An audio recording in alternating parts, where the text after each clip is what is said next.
Welcome to this explainer. If you're a focused student trying to organize your brain and your notes to totally crush the upcoming NM exam, well, you are exactly where you need to be. Today, we're diving deep into Carlos Drummond de Andrade's Sentimento do Mundo. We're going to take the complexity of Drummond's poetry and break it down into solid, logical building blocks so you don't just memorize it, but actually master it and apply it to your test. So, let's get right into it. Okay, but before we get too far, we've got to establish the golden rule. Look, I know the pressure is on, and the sheer amount of material you have to study right now seems totally endless. But hear me out. This explainer is a powerful study guide to help you connect the dots and structure your critical thinking. It does not replace actually reading the book. Seriously, to snag those top essay scores and ace the language section, you've got to feel Drummond's words firsthand. Use this as your roadmap for sure, but you still have to drive the car yourself.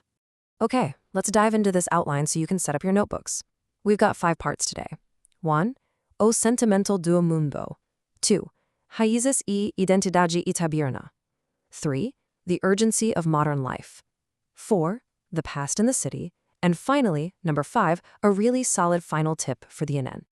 All right, section 1. O Sentimento do Mundo, the weight of humanity. So the crucial point here is how Drummond instantly builds this dramatic, almost crushing asymmetry right in the opening verse. The speaker says, "I have only 2 hands and the feeling of the world." You catch that brutal contrast, right? The 2 hands, that's physical limitation. It's the absolute fragility of just one single individual. But on the flip side, the feeling of the world is this massive, heavy emotional burden. It's an overwhelming empathy for everything happening on a global scale. The poet just feels completely powerless and totally inadequate against something that huge. And he structures this whole thought by slamming that individual limitation right up against the sheer vastness of global suffering. He's got 2 hands, his memories are slipping away, it's this deep feeling of falling apart. But that tiny physical reality crashes head-on into a world that's literally full of slaves, caught in the middle of a war, all sitting under a dead and looted sky.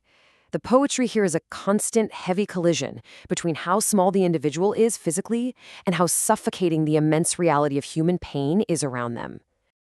Moving on to section 2, Raízes e Identidade Itabirana, the iron within. Now, to really get Drummond's worldview, we have to look at where he came from. These are the opening lines from Confidência do Itabirano. He tells us he didn't just live in Itabira, he mainly was born there. And that word mainly is just brilliant. For him, the city isn't just some dot on the map in Minas Gerais. Being born there carved this inescapable, deep psychological condition right into him. The town is basically the iron mold of his soul, defining both his heavy melancholy and his pride. And this brilliantly illustrates exactly what that means. Drummond uses this kind of poetic math, a massive hyperbole, saying there's 90% iron in the sidewalks and 80% iron in the souls. It's the perfect fusion of mineral geography and human psychology. It breeds what he calls arroyamento, this emotional coldness, a stiffness that blocks out communication and the natural flow of life. He literally inherited the heavy, cold iron of his mining hometown, and it's encrusted in his very behavior. And the climax of this confession is just a gut punch. See, he eventually moves away, becomes a public servant, gets the material stuff, gold, cattle, farms. But the emotional ghost of Itabira just won't let him go. Physically, Itabira is reduced to a simple photograph on his wall. But as he says, how it hurts. That lingering, persistent pain completely shatters the illusion that geographic distance could ever resolve the heavy burden of your roots. All right, section 3, Urgência da Vida Moderna, the suffocation of routine. So listen to the crazy accelerating rhythm in the Poema da Necessidade. It is necessary to marry João. It's necessary to bear Antonio. It's necessary to hate Melquiades. It is necessary to replace us all. That relentless repetition is agonizing, isn't it? It perfectly mirrors our own exhausting, suffocating modern routine. Every single step is just an empty social obligation. It's a never-ending demand that doesn't let you breathe, building up to this dark realization that we're all basically just replaceable cogs in the modern machine. And those demands just get weirder and more absurd, which really highlights Drummond's dark humor. He mashes up basic, trivial stuff, like buying a radio, with these bizarre intellectual pressures, like learning Volapük, an artificial language that completely flopped. He throws the massive burden of saving the country right next to the urge to just be drunk and read Baudelaire.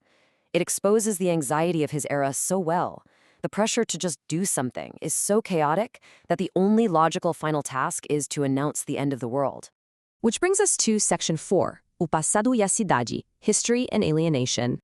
Em Tristeza do Império, Drummond takes a hard look at Brazil's history, painting this picture of opulent oblivion.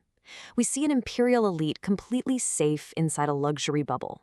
Ivory-necked maidens, anguished counselors playing the piano. But meanwhile, they are actively, deliberately ignoring the brutal reality right outside, the bloody Paraguayan War and the escalating pain of enslaved Black people. It's a fierce, structural takedown of how the Brazilian ruling class chose alienation, dreaming of modern comforts while ignoring the blood the country was built on. And that urban alienation spills over quite literally in Canção da Moça Fantasma de Belo Horizonte. You have this phantom girl wandering the modern streets, waiting for the dawn car, casually confessing to having died in disasters or committing suicide. She is the ultimate personification of loneliness. She roams these new streets looking for connection and finds absolutely nothing. It's a desperate, impossible search for human warmth in a concrete world where even the living are basically walking around like alienated ghosts.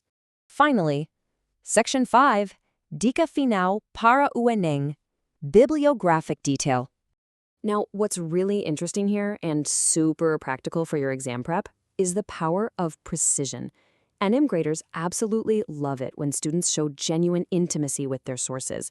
So, knowing that the 2012 Companhia das Letras edition had its text meticulously established by researcher Julio Castañón Guimarães, that adds immense authority to your essay. Drop in a detail about that kind of editorial care or just getting the exact title spot on proves you've deeply engaged with the literature. It makes your work stand out immediately. So, I want to leave you with this provocative question to chew on. How are you going to use Drummond's poetic hyperbole and deep social critique in your next essay? You've got a full arsenal of arguments now. You know how he uses his two hands to show impotence against war, how 80% iron in the soul perfectly captures the coldness of modern relationships, and you know his biting critique of an elite ignoring Brazil's pain. Take these concepts, turn Drummond's words of iron into unbeatable arguments, and go absolutely crush that exam. Good luck with your studies.